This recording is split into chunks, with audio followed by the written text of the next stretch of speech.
Okay जनाब, बिस्मिल्लाहिर्रहमानिर्रहीम। आज का जो हमारा टॉपिक है सॉफ्टवेयर इंजीनियरिंग का एक सब डोमेन है सॉफ्टवेयर रिक्वायरमेंट इंजीनियरिंग। उसमें आज हमारा जो बाकायदा पार्ट है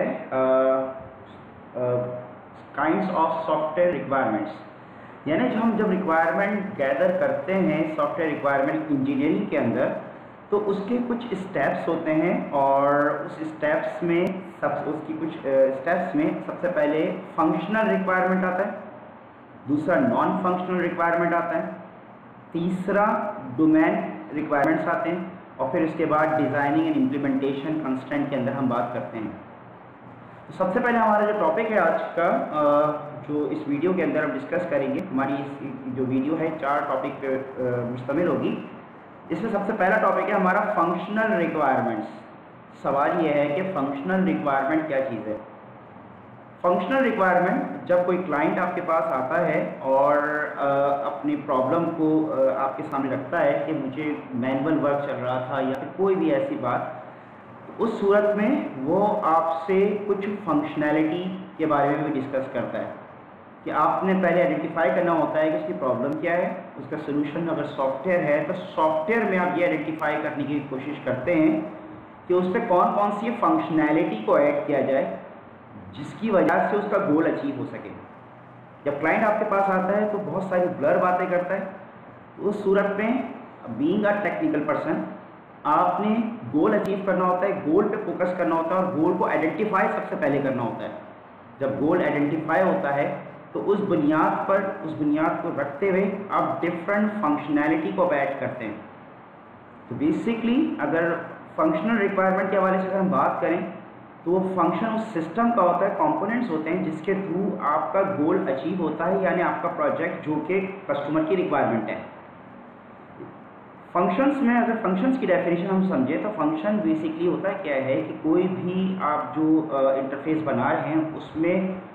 आप इनपुट और उसका आउटपुट और उसका बिहेवियर क्या रखना चाहते हैं। मिसाल के तौर पे आप डेस्कटॉप एप्लीकेशन बना रहे हैं, डेस्कटॉप एप्लीकेशन में अगर आप स्कूल मैनेजमेंट सिस्टम के अंदर मेल इंटरफेस बना रहे हैं तो उसके अंदर जो उसका इनपुट होगा, जो आप फॉर्म फिल कर रहे हैं उसका जो इनपुट है और जो आउटपुट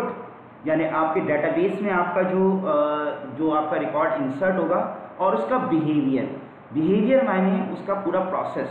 किस तरीके से वो डाटा एंटर हो रहा है, ये तमाम चीज़ें आपकी फंक्शन में शामिल होती हैं। और इस तरह के कंपोनेंट जब बन के आपकी फंक्शनल रिक्वायरमेंट बनती है कि किस तरह की फंक्शनैलिटी आपका कस्टमर चाहता है। इसी तरीके से इसका जो तीसरा पॉइंट है उसके मुताबिक कि आप बेसिकली ये भी देखते हैं कि उसका रिएक्शन पर्टिकुलर इनपुट का क्या होगा और उसका बिहेवियर पर्टिकुलर सिचुएशन में क्या होगा। इसका मतलब ये है कि अगर आप साइन अप फॉर्म सबमिट करा रहे हैं तो एक सिचुएशन है आपके सामने,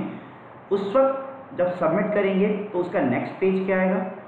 और इनपुट क्या होगा और उसका प्रोसेस क्या होगा। तो ये तमाम चीज़ें यानी जो क्लाइंट आपको जो चीज़ दे रहा है वो फंक्शनैलिटी आपको ऐड करने को दे रहा है और उस फंक्शनैलिटी के अंदर मुख्तलिफ फीचर्स भी होंगे। इसी तरीके से अगर हम फंक्शनल रिक्वायरमेंट के हवाले से बात करते तो उसमें डिफरेंट कैलकुलेशन भी हो सकती है। ऑफ कोर्स अगर आपने कोई चीज़ एडअप करना है, आपने कोई कैलकुलेशन करवानी है या कोई टेक्निकल डिटेल देनी है या डाटा को मैनिपुलेट करना है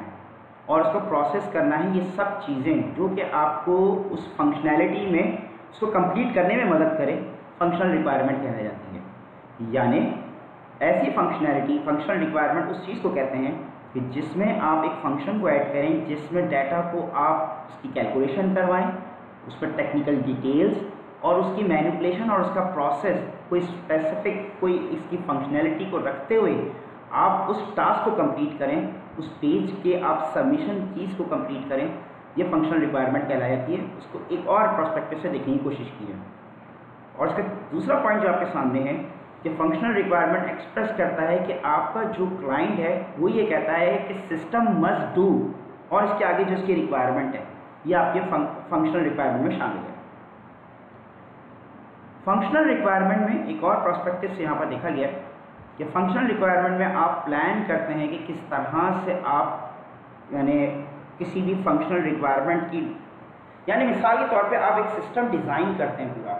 सिस्टम डिज़ाइन करते हैं तो उसमें आप ये शो करते हैं कि कौन कौन से फंक्शंस उसमें होंगे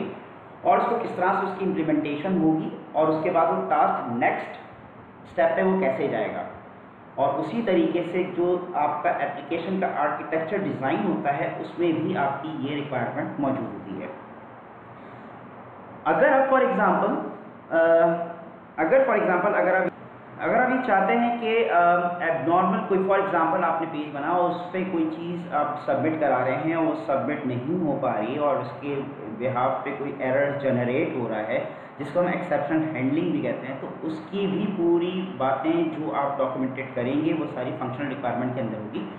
कि अगर कोई कस्टमर बाद में या उस दौरान अगर कोई चीज़ आपके सामने रखता है और उसको आप कोई फॉर एग्जांपल सबमिट करते हैं या इस तरह की कोई चीज़, एक्सेप्शन हैंडलिंग की सूरत में क्या होगा, अगर कोई एरर आता है तो उस सूरत में उसका रिप्लाई क्या होगा, उसका क्या डॉक्यूमेंटेशन होगी, ये भी चीज़ें आपके फंक्शनल रिक्वायरमेंट में आती हैं।